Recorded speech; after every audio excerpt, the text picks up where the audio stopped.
Hadirin hadirat yang dirahmati oleh Allah Subhanahu wa taala, keadaan alam barzakh itu daripada orang mendapatkan nikmat dan orang mendapatkan azab, kita yang masih hidup ini akan berada salah satu di antara dua keadaan tersebut. Yang moga-moga kita termasuk orang berada dalam keadaan husnul khatimah.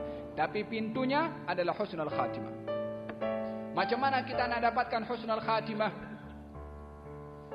Agar supaya setelah pintu kematian husnul khatimah itu, proses yang setelahnya adalah semakin memudahkan.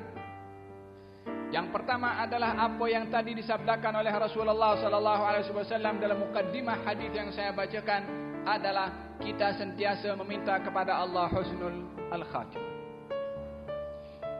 Yang kedua adalah hindari kepada sifat derhaka kepada ibu bapa.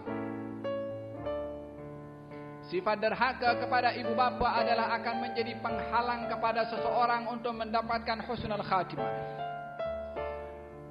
Murka ibu bapa akan mencegah seseorang berada dalam keadaan husnul khatimah, walaupun setiap tahun haji, walaupun setiap bulan umrah, walaupun tak pernah miss salat berjamaah.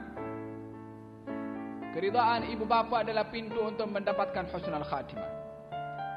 Apa yang kurang kepada seorang sahabat Nabi bernama Alqamah daripada ibadahnya yang luar biasa dan rajinnya untuk melakukan amal ibadah kepada Allah, silapnya adalah mendahulukan istri berbandingkan kepada ibu sampai menyakitkan perasaan ibunya.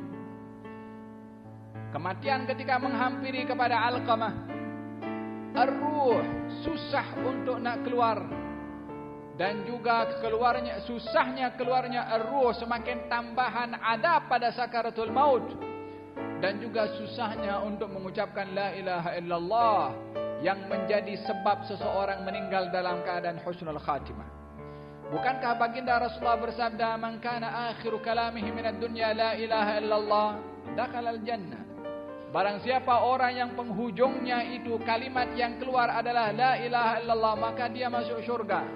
Tak mudah nak keluar itu kalimat. Macam mana keluar dalam mulut kita saat ini juga yang kita boleh mengulangkan berkali-kali ikut kita punya suka, la ilaha illallah.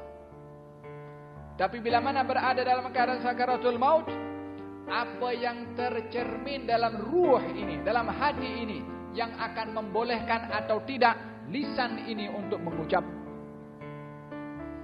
Alqamah tak boleh nak ucap. Berkali-kali talkan tak boleh nak ucap.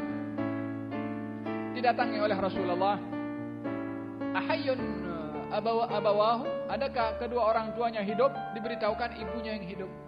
Kalau tanya apa berlaku, Nabi sudah datang bagi ibunya, suruh tanya apa berlaku. Nak bagi tahu bahwasanya derhaka kepada orang tua adalah akan menjadi sebab terhalangnya, susahnya mulut untuk mengucap la ilaha illallah. Maka didatangi, diberitahukan masalahnya oleh ibunya. Dari segi ibadahnya luar biasa, taatnya luar biasa kepada Allah, tapi kepada ibu tidak taat. Kepada ibu lebih mendahulukan istri sampai menyakitkan kepada ibunya. Maka kata baginda Rasulullah, kan beritahu kepada ibunya kalau Rasulullah menyuruh untuk menumpuk kayu bakar dan ingin membakar Alqamah karena ruhnya tak boleh keluar kecuali dengan dibakar. Bukan maksud Rasulullah ingin membakar jasad itu dengan benar, tapi ingin menarik perhatian kasih sayang seorang ibu yang tak ada tandingannya sesiapapun mengasihi orang lain seperti mana kasih sayang ibu kepada anaknya. Barulah si ibu itu tergerak hatinya untuk memaafkan. Tidak tergerak hatinya untuk memaafkan, melainkan ruh Alqamah keluar dengan begitu mudah. Derhaka kepada ibu bapa akan menjadi sebab kepada su'ul khatimah wal iyad billah, atau susahnya untuk mendapatkan husnul khatimah.